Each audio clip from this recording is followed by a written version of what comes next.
আমাকে শিখাই দিছিল যে আপু তুমি হচ্ছে একটু বেশি তেল দিয়ে ভাজবা, অল্প আছে, তাহলে হচ্ছে ঢ্যাঁড়সটা পারফেক্ট হবে।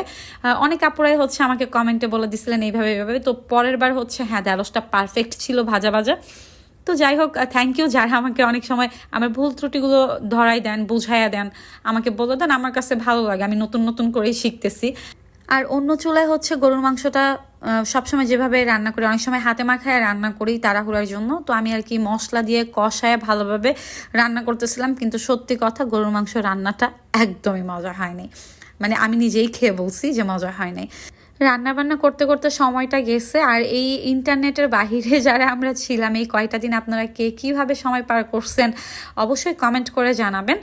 আর এই ছিল আমার রান্না বান্নার ছোট্ট একটা ভিডিওটি ভালো লাগলে অবশ্যই লাইক কমেন্ট শেয়ার করে দিবেন। আর যে যেখানে থাকেন অবশ্যই ভালো থাকবেন, সবাই সবার জন্য দোয়া করবেন, আল্লাহ যেন সবাইকেই ভালো রাখে।